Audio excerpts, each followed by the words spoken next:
Yeah, I know. Yeah. Usually that's right. Councilmember Neal. Oh, no, Hey, there's a lot of little. you were wrong. What? You were wrong. I know. We were just talking about that. Yeah. Oh. Bueller. Oh, there he is. Yeah, Bueller. I had to say that.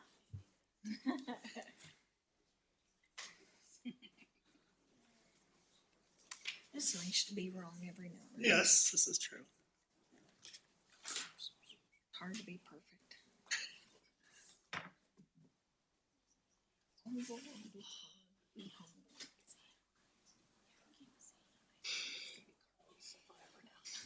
Here. Hey, how'd you get here? Hi, Councilmember Neal. It's nice of you to join us. All right, everybody ready? We're good? Ready left, ready right? All right, good evening, everybody, and welcome to the regularly scheduled Evans City Council meeting for July 18, 2023. My name is Mark Clark. I'm the mayor.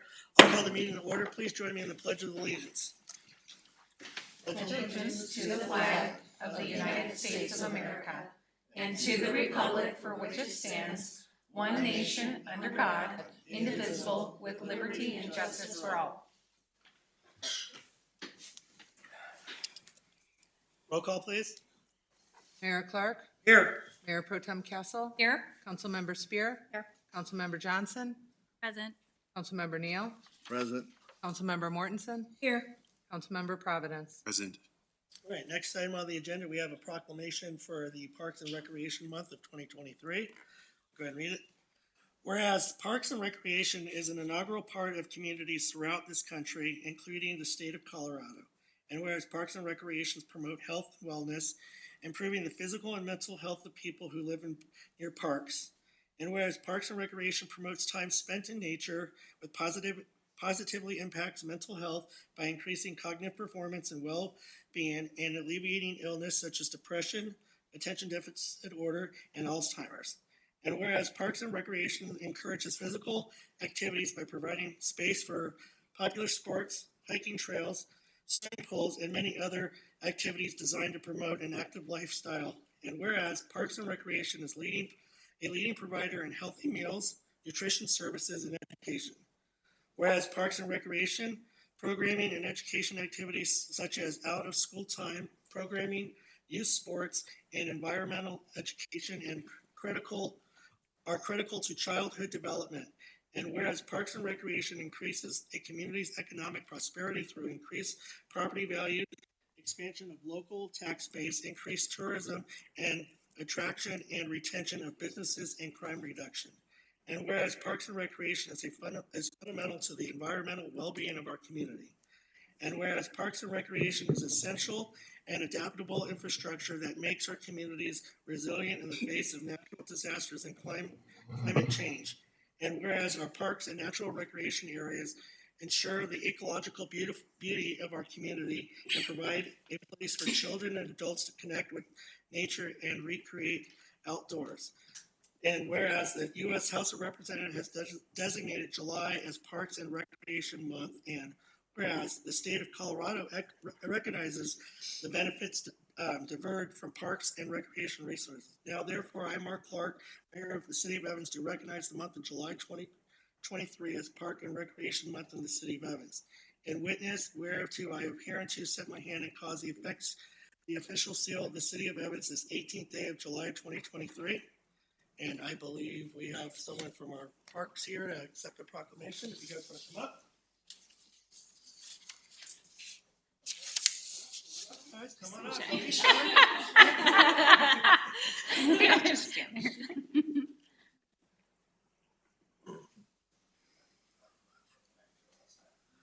Jump on in here. Don't be shy. Get closer. There you go.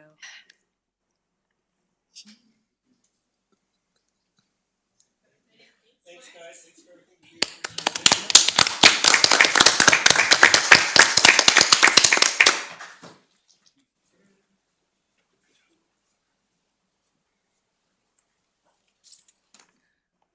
All right, next item, we have our awards and recreation for the July Yard of the Month winner. Let's hear from our staff. So this month, I apologize. There's a typo on the slide. This month, the award was given to Uvaldo and Ana Carrera of 1520 39th Street. And so I think the next slide has a picture of their home. We tried to contact them, put a note on their front door. I think Derek went out there twice, tried to get a hold of them, and we couldn't find a phone number in any of our records. So we will deliver the yard sign to them and let them know that we do really appreciate the hard work that they've done on their home. Sounds good, thank you. Wonderful. Yeah, looks great, yeah. That's great. All right. Moving on, next item, audience participation. Is there anybody in the audience that wishes to address city council on any item that is not on the agenda or of a public hearing? If so, please step forward to the podium, state your name and address for the record. No one online, seeing none. Okay, we will move on to the next item, approval of the agenda. Madam Clerk, is there any changes to the agenda? I move to approve the agenda. I second. Motion is second to approve the agenda. All those in favor signify by saying aye. Aye. All opposed, nay. Motion passes. Next item, consent agenda. Approval of the June 20th, 2023 City Council meeting minutes. I move to approve the consent agenda. Second. I have a motion is second to approve the consent agenda. All those in favor signify by saying aye. Aye. All opposed, nay. Motion passes. Next item, item number 4, public hearing. Request to refer back to staff consideration of the replat of Grapevine Hollow, Outlot 11, to create 7 lots located southeast of the intersection of Chardonnay Street and Muscot Court, and we'll hear from staff. So this time, in lieu of a continuation, staff is requesting that this case be referred back to us because the applicant still now for a third time has not been able to produce the money needed for the development agreement assurity. So by referring it back to staff, that lets us wait until the applicant is ready to go, and then we will have to renotice it when we do this because we're not continuing to a date certain, but I do recommend that we go ahead with this. Sounds good. Questions, comments, concerns? If not, I'd entertain a motion.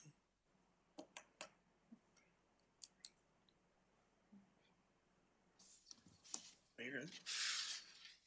Talking a little odd earlier, so I'm not too bad. I move to refer back to staff the consideration of the replat of Outlot 11 of Grapevine Hollow. Second. I have a motion, a second, to refer back to the staff the consideration of the replat of Outlot 11 of Grapevine Hollow. All those in favor signify by saying aye. Aye. All opposed, nay. Motion passes. Thank you. All right, next item on the agenda, item number 5, consideration of request from Evans Fire Protection District to waive annual reporting requirements of new Colorado statute requiring transparency by special districts. We'll hear from staff. Good evening, Mayor and members of council. As some of you may recall, about a decade ago or a little bit more than that, the city of Evans quit having its own fire department and formed the electors voted to form the Evans Fire Protection District. When it did that, the district and the city entered into an IGA that addressed things like how they were going to transfer the assets and what funding was going to be provided by the city to the district to help it get started and then to continue. One of the things that was in that IGA was a requirement that the district provide the city council an annual report. And that annual report dealt mostly with fire protection service questions, how many calls they had for service, what their response time was, things like that. Tonight's discussion has nothing to do with that. Tonight's discussion relates to some new requirements, reporting requirements that were imposed by the legislature as a result of a statute that was adopted last year, became effective this year. That statute is not aimed so much at firefighting, things like that. It's aimed more at transparency of districts. And it's not just fire districts. The statute applies to all special districts. Special districts are things like fire districts, water and sanitation districts, and more importantly, things like metro districts that are used by developers to assist in financing improvements. Those are all special districts, and the new statute applies to all types of special districts. The concern that had been raised were that with some of these metro districts that were being used in connection with developers, the purchasers needed more transparency. to see the scope of the district, to see its finances, to see what obligations it was fulfilling. That's what this new act was targeted at primarily, or what caused it to come to be. The legislature, however, imposed the new act on all special districts, including districts like the Evans Fire Protection District.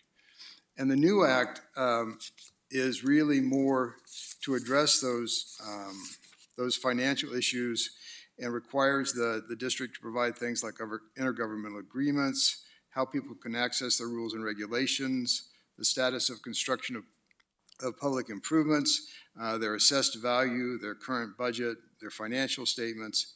So it's a different kind of reporting than the fire district was required to do under the IGA.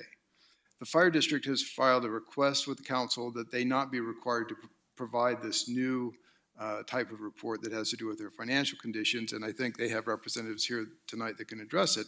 But in essence, they are I think, asserting that they are transparent now, they already do a lot of these things, and that this would be an unnecessary burden on them, I think in particular the limited administrative staff that they have.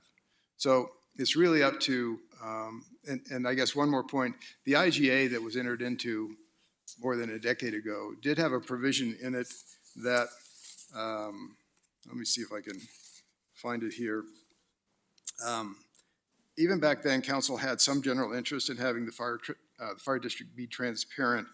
The IGA said that the fire district board would comply with the requirements, with all federal, state, and local laws, ordinances, and regulations governing the transparency and conduct of the fire district board.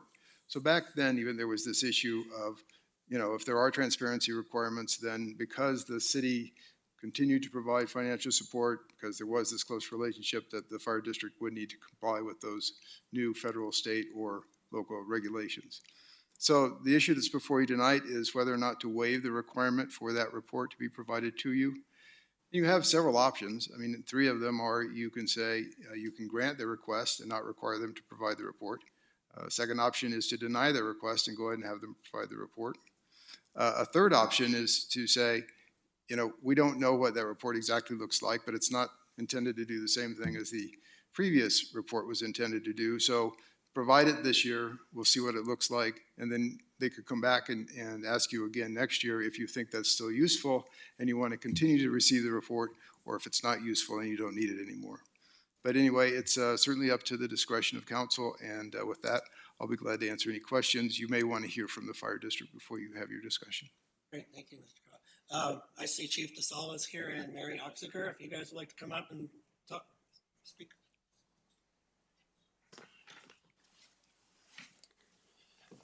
Mayor Clark, members of the council, thank you guys for having me tonight. I basically, the reason why we asked for this this waiver is we already do provide all this information is freely open on our website, and with our limited administrative staff, it does put an extra burden on myself and Sharon and our administrative captain. Right now, I currently serve as, well, obviously the fire chief, but I also do the fire marshal duties as well. Plan reviews, construction inspections, stuff with development review with the city. So that my time is definitely limited. And Sharon, as our business manager, takes care of, she does all of our budgeting, payroll. She also does all of our HR stuff as well. So I feel that, that we have that stuff is always available, but it'd be a lot of extra work on our part to be able to provide that. And like what Mr. Krob was saying, this new law that was enacted by the state legislature was intended for metro districts and all districts created after 2000. Obviously, most of the fire districts in the state were probably the newest fire district in the state, but most of them have been created before 2000, so it doesn't really apply to a whole lot of them. But it was really geared towards the metro districts and kind of keeping them in line a little bit, because they've kind of gotten a little out of hand, and I agree with that. But when they did that, they lumped into every other district: Parks and Rec, water, sanitation, all that stuff. I'd be happy to answer any questions that anyone has for me. Questions, comments for staff and or the fire department of the fire district? I have, I'm sorry, I have one for, Mr. Crub. If we waive this, then we don't get our IGA report, is that correct? No, this only applies to the report that's required by the statute. So you would Okay. still get your IGA report regarding fire calls and response times and things like that. Okay, so I mean, that's my big concern is if we waive this, that we wouldn't get our report. So, I don't think a lot of our citizens, realize that the fire department is a different district. And I think that while we're still funding them, that we probably need to still get our information and reports so we can answer questions. But if we still get that report, then this is a different category for me then. And we will still make sure that report is our annual report that we do for you guys. Councilmember Providence, so you had a question? Yes, evening, Chief. You said you're doing double duties, being a chief right now, I'm doing a fire marshal. Yes, sir. Is there anybody out there to able to assist you with your duties? Just asking. Train That's anybody else? That's a kind of a tricky question. Is there? I do have shift inspectors that do a lot of do a lot of things as well. Statutorily, I'm only able to. I'm the only one who's certified to the Fire Inspector 3 level, which by the state rules state you have to be that to review plans, fire protection systems, fire alarm systems, stuff like that. So that's why I'm the only one that's able to do that right now by law. We're working on things trying to ease the burden a little bit. I just wish you the best of luck with that. Yes, sir. Thank you very much. Hope things run in your order. Thank you. Any other questions, comments? Councilmember Neal? Yes, my big concern is that transparency is a big buzzword in Weld County.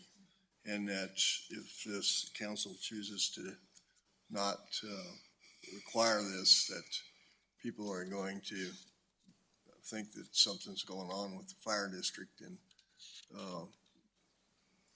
they don't want the public to know what's going on. So, and I'm not convinced that it's totally going to be that much of an added burden to get that information out and comply with the state. I understand it was directed at other districts, but they made it for everybody. So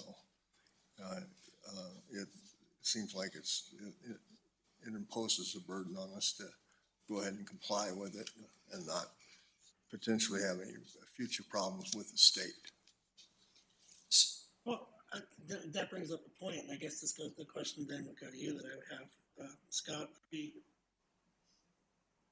if we waive it, or say it's not necessarily because everything that we're already receiving in their annual report that they provide us is enough for us, that we feel that we meet that burden of proof, could the state come back and say, no, how come this report doesn't require X, Y, and Z, it doesn't have X, Y, and Z in it? So you do have the authority to waive it. If they provide the report, you then may have an option. You can read the report and just read it and be done with it, or you can read the report and then have it presented at a public hearing. So if there are issues of concern, you can do that. But the statute is not mandatory that you have to have the report. You have to have the public hearing each time. So I think it is within your authority to waive it. I think that waiver would only apply to this year's report. So that if you wanted to waive it this year and reconsider it next year, you could do that. Or if you wanted to require it this year and waive it next year, you could do that. Those are among your options. I have a question. You said that you guys already do all of this and provide all of this. So my question is, why do you need a waiver if you already do it all? When you say it's available, which I don't doubt at all, and you say it's available for everybody, the financials, the rules, or whatever, why do you need the waiver? How does it cause more work when this is supposedly already out? So there's a certain format that this new state statute requires it to be in. It has it lays it out. It's very specific on how it's laid out and what it needs to look like. Our annual report contains a lot of it. Doesn't contain everything, but we would have to go back and basically redo our annual report every single time that we do that. So, and to answer Councilmember Neal's concerns, we do our you know, our financials, all of that stuff is always available on our website. We produce those monthly at our board meetings, but we do have them on our website that has our budget. Every time our budget is approved, we do make that available. Mr. Mayor, just to clarify, the specific items that are required by the statute, they're in the staff report. On the first page, it's items A through K. Yep. So if you want to look more specifically at what the statute would require them to provide, it's listed there. There are like 7 items that are just on here that are in addition to what we already receive. And most of it looks like it's like the debt or, you know, termination of IGA, stuff like that. I mean, things that really don't impact us as a city, really. I mean, as long as, you know, you're financially sound, which we do get your financial statements annually. I mean, for me, I think I'm okay with waiving it just because we do already get the information. And as you mentioned, you do, you know, publish, especially your minutes, anything that's going on, it's already accessible to the public. We can definitely go on there and find that information. I guess my struggle is with the funding agreement currently in place. Most local governments are required to do this stuff anyways. It's not specific to the fire district. Metro districts, if they're of a certain size, have to have an audit. All local governments have to have a budget. They have to have their relative AV. They have to have all of that stuff. So that's not new. My concern is on some of the other pieces, I think it is advantageous for the council to have an awareness of some of these things as that IGA continues.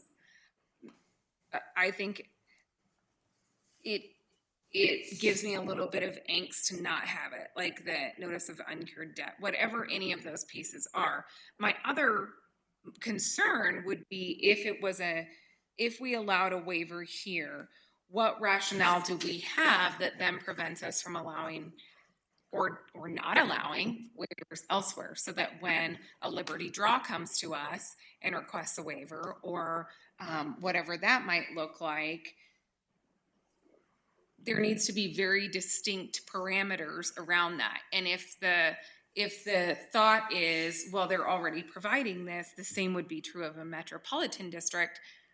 So I would be concerned about setting a precedence that we would waive it for others without any clear justification. So we don't need to make them make 2 reports. I mean, they could comply with the regulations, the new regulations, and then send us that report, and it would be in lieu of. So when is this due? I mean, when said it was due when's this due? October. And when is ours due? Do we know? March 1st. Okay. And also, if we waive this, what would be our liability if something happened with the fire district? I mean, are we going to, because we waived it and there was an issue in the future, are we going to be liable as a city? I can't foresee any liability like that. I mean, if as I say, the purposes of the 2 reporting, or the 2 reports are different. Your report, the IGA report, is mostly related to fire response and how many they're answering and how quickly they're getting there. Those seem like, you know, if you weren't looking at those things, you might have more exposure to liability than if you weren't watching the fire district's finances. And that's what the statutory requirement relates to, is more its finances, whether it's honoring its financial responsibilities, whether it's entered into IGAs with people that relate to finances, its annual audits. I think that the city's exposure to liability, just because it didn't get some of this information from the fire district that's already available on the fire district's website, you know, it's more a matter of, do you want them to put together these things, these items, and present them to you? I can't see that the city would be liable if it failed to do that, since this is already public information anyway. So I see both sides. I came from Councilmember Spera and from Mayor Pro Tem. Here, I believe personally that the fire district provides us the information that we need. We know we have an IGA. with them, and they're supposed to provide us about the calls for services, everything that just Scott just mentioned. We know that we are, still, helping, paying the fire district for the next couple of years, some of this from some monies as well. And after that, they will, have, they fall under their own district, not under the city. For me, I'm more in favor of, I believe it's out there on the website. I believe you guys provide us great information. You provide us your annual report that we get. I'm perfectly fine with the information I receive from you, and if I need any more, it's available on the website. Or we can request I, it. I think it'd be, maybe waive it this time, but next time, that would give you guys the whole entire year to prepare for it. But I also think that we should be just accept what they prepare in compliance with this new regulation the following year for our IGA. I would entertain that. I would be. I guess my whole thing is, I think we need to, I think we have to be fair across the board. So I appreciate that it's a fire district, and I genuinely, I don't mind either way, because I'm the same way. I work in local government. I totally understand the millions of hoops you have to jump through for transparency, but that is no different than any other Title 32 special district. So a metropolitan district has to go through the exact same motions. They have to now have transparency things posted on their website, and the audits and budgets and all of those pieces. So I guess my only request from council is we consider what that line is. Like if it's an unaudited metropolitan district that goes through an audit exemption, do we then require filing of this report? Because other than that, they're gonna have all of this information. Or I guess, Scott, are there ways to require pieces of it, but not all? So there's a lot of information that doesn't pertain to a fire district that would pertain to a metropolitan district.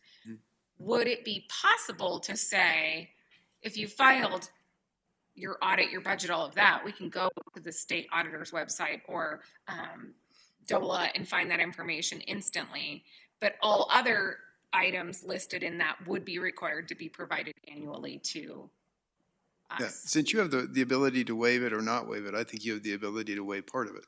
So if you want to do that, then I think you can. So I think that's where I would be okay with it, because the items that we would want, that we couldn't easily find from metropolitan districts, are totally different than the fire district. An audit, if it's done for anybody, is posted to the state auditor's website, and everybody has the same audit requirements. A budget is required for all local governments, no matter if you sneeze and it costs you $1 or you pay $10 million, right? That's required across the board.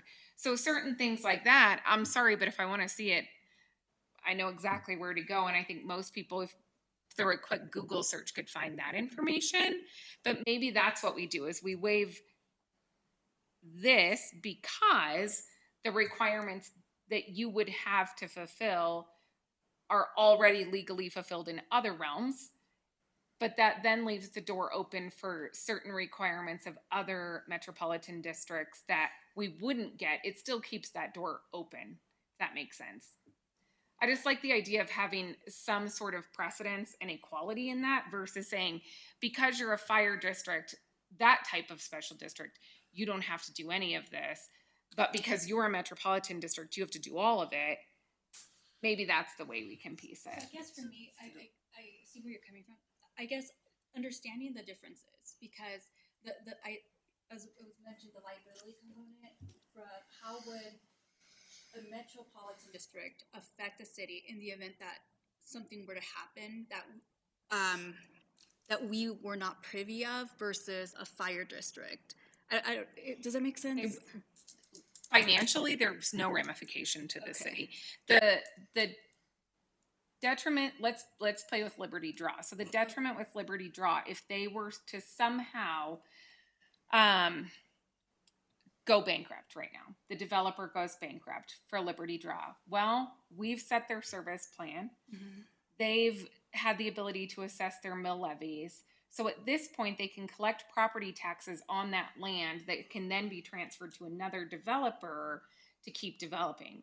Once it's fully built out, there's that continued property tax revenue, and any bond or debt secured by the metropolitan district would be secured primarily through property taxes. It's extremely rare to have a bond that's not a general obligation debt within metropolitan district. Everything else would be fees and that sort of thing. I guess if they couldn't pay their debt, you would be aware of that, but that only affects the bondholder. In a metropolitan district, a bondholder assumes risk of debt, not a municipality. So in no way, shape, or form could they ever come after the city of Evans or anything else. And all of that information would be clearly articulated in an annual audit. And if they have debt, 99.99% of the time they're going to have an annual audit required with it. So that's the harder part. Yeah. Now, do I think there's transparency that needs to happen to residents? Yes, and there are new state statutes that require new annual meetings with residents and that sort of thing for metropolitan districts. Totally fine with that, because the residents do need to understand that information if they live in that metropolitan district. To me, if I need the information, I know where to find it. And the only thing that I would add to that is, as far as being concerned that if it was a Liberty draw, and I'm not, we shouldn't pick on them, but just because we've seen them recently. Right. If you were to say, no, you don't have to provide us the information, and they failed, there's still no liability to the city. One of the things that you emphasize over and over throughout the process with metro districts is that they are a separate entity from the city. They're not part of the city. Right. You know, you approve the service plan and that's it, and you do it in reliance on things they provided to you. So they are a separate entity, just like another town or city in Will County. You're not responsible for their failures. And frankly, anything like this, if we choose to make anybody do this, at the end of the day, our residents are paying for it. Because that tax money is going to the administrative cost period. Like metropolitan district, Title 32 district of any kind. So, you know, the more I talk about it, the more I just think, I'm good just waiving it in total. You're Yeah, already and that's- required to jump through a million hoops. That's from why a I'm state trying to level. understand, because I'm glad that you explained that, because I'm trying to understand and see like the differences between a fire and the metro and see what our liability as a city is. And granted, there is none, so, okay. Yeah. So, Yeah. and I guess that circles back to a one-time waive or a permanent It waive. has to be one time, doesn't it? I think all you can do this time is just to waive the 2023 requirement. Yeah. Do that. And then to let them prepare to probably be in order for the next year. Or come back to us and ask for another waiver. To prevent administrative costs on the city side going into 2024, could we choose to waive this requirement for any Title 32 districts within the bounds of the city? I think you could, yes. I don't think that question's before you tonight, but yes. I think that it would be my opinion as a member of council that it may be worth considering an annual waiver, like an administrative function each January or something, that every January the council has the ability to waive this for all Title 32 districts. Because not only does this cost your time, it also costs time of the city and council and attorney to bring this matter forward. So if we have it come forward for multiple districts, it's just added costs. I like your idea. Good idea. And I do believe that there was the option that Mr. Krob gave was that was one of them, to do just the one time, but also you could waive it. I believe you could waive it permanently tonight, right? Well, I'd be reluctant to recommend they waive it permanently, because then you really are binding future councils that Gotcha. might have an Okay. interest in Okay. seeing some of it. Yep. No, totally And understood. my thing is, I'll be honest with you, I don't think we should offer the waiver at all.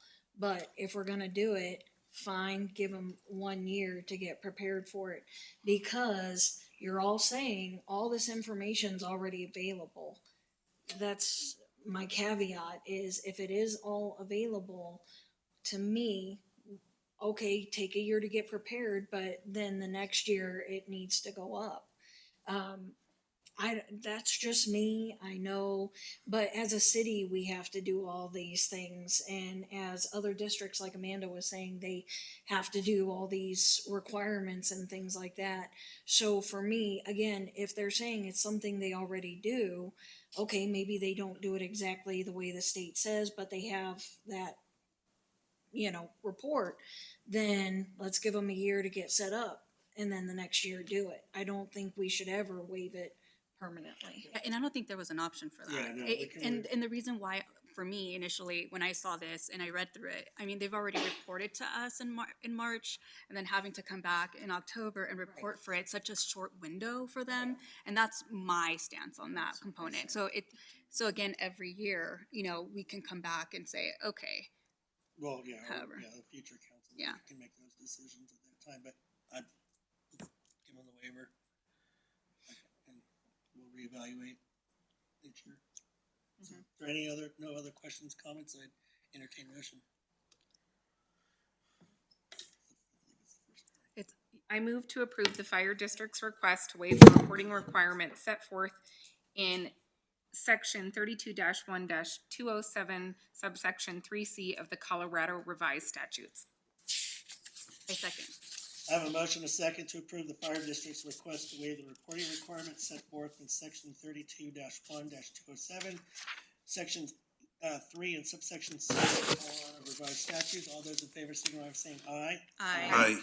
All opposed, nay. Nay. Can we have a roll call vote, please? Mayor Clark, Here, aye. Mayor Pro Tem Castle, Aye. Councilmember Spear, Aye. Councilmember Johnson, Aye. Councilmember Neal, Nay. Councilmember Mortensen, Nay. Councilmember Providence. Aye. All right, motion passes 5-2. All right, thank you. Thank you, sir. Chief, why I have you here? Yes, sir. I was wondering if there's a way that we can work together to come up with a solution for Heritage Days. Yes, sir. And what I'm looking for is a lot of the other communities, when they have their Oktoberfest or their other festivals they have throughout the year, when they have food trucks, they have multiple, they're all pretty close to each other, they all do great business. It seems like we have an issue where we have to have lots of distance between each food trucks, and it limits our availability to bring in food vendors. How can we work together to resolve that issue to help Heritage Days? So, the number I gave Jen was, I believe it was 10 feet between food trucks. That's actually, we're part of the Fire Marshals Association of Colorado that have adopted the local food truck code, if you will, to where if they got an inspection in Greeley, they could do that inspection in Greeley would benefit or would be valid in Evans as well, instead of having to get food inspections or fire inspections from everybody. And that was the distance they came up with. Is there? I'd be more than happy to discuss that. My concern with lowering the distance is I can certainly appreciate the trying to wanting to have more food vendors in there. I get it. Is if one does catch fire, then there is a significant risk of exposures to the other food trucks. That was the reason for that. Is there a specific distance that you were looking for, or you just want to? Why not just, I don't want to get into it now. Sure. We can discuss this offline, but it was just something that was brought up. It's like, we're trying to get in, bring in more vendors and everything. And what the concern was, we seem kind of limited based on the space that's allowed. But then you go to some other municipalities and you see them, they're all stacked right next to each other. So Okay. we could talk offline. with I'd be the more than staff. happy to. We can maybe see what we can come up with. Yes, sir. I'd be more than happy to. Appreciate you guys. Thank you guys for your time. Have a good Great to night. see you You guys. too. All right, next item, reports, city manager. Yes, Mayor and Council, I just have a couple things for you. Kind of dovetailing off that conversation, Mr. Mayor, I believe there is going to be a follow-up conversation, work session about Heritage Days coming up August. I'd have to check the forecast, but I believe it's August 15th. So we can follow up with some of these conversations as well. Earlier today, I sent out an email to the city council discussing the RV fire that occurred last night in Riverside Park, and I just wanted to report to the council that burnt vehicle has been removed and all the debris cleaned up. And so tomorrow morning, Efren and his team are going to go out and actually do an inspection in the daylight of that area and take a look at the sidewalk of the concrete and see what potential repairs are required out there in Riverside Park. And then I just wanted to remind the city council that our next city council meeting will actually be on Monday, July 31st coming up due to National Night Out on Tuesday, August 1st. And Mr. Mayor, with that, that's all I've got. Thank you, city attorney. So I have an item that's not on the agenda and that will never be on the agenda in front of you that I just wanted to touch on. A few months ago, you adopted a right-of-way ordinance. The old process when somebody wanted to put fiber into your right-of-way is that they would come to the city, negotiate with staff, and then we'd put together a right-of-way agreement that then came to you for approval, and then they could go ahead and do it. After you adopted the right-of-way ordinance, you don't have to do that anymore. The applicants can come to the city. All of those requirements that would normally be in the agreement are contained in your right-of-way ordinance, like providing a security, requiring consent and timing of when they open the right-of-way, how they put it back together. Those are all covered by your ordinance now. So you've had two fiber companies, Vero and Lightgig, come and ask to put fiber optics in parts of your right-of-way. So if you hear somebody say, oh, I hear they're doing that, they have submitted their permits. I don't think they have been granted yet, but I just want to let you know that that's not something that you would have to deal with because you dealt with it when you did the right-of-way ordinance. And so that's why it doesn't come in front of you anymore. And with that, that's all I have. Thank you. All right, next item, our new council discussion that we have moved from the work session to here. Do we have anything, council discussion? I do. Good. So something that just being on the Heritage Day Committee that I've noticed and seen, looking at this year versus years past, it's definitely going to be a bit different. Not as much, it looks like right now, at least, as we have in the past. And I think it would behoove council to consider canceling it next year and then in the next year changing the date. Because even right now, we should be looking at next year. What can we book? What can we get done? And, it's still more this year. And I think we would just do better to prepare to save the budget, like set aside that money we have for Heritage Day and hold it a year and carry it into the next budget.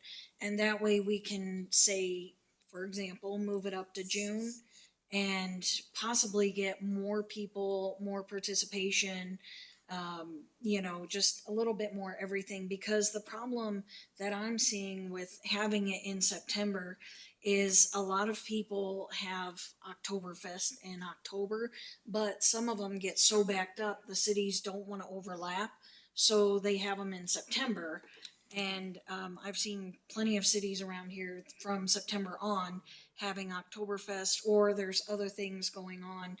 And just with what I've seen this year, my personal opinion, I would rather save the money next year and work towards, say, something in June of the next year. I just feel like, we'll talk about that, but I just feel like maybe there's two Heritage Day committees going on, which is Tammy's and mine and the staff. And then it seems like Cody and Mark are having their own Heritage Day committees. So some of the information that you gave out tonight is very discerning. I feel like maybe I'm wasting my time on Heritage Day committee. So, but I think that we should address Tammy's issue.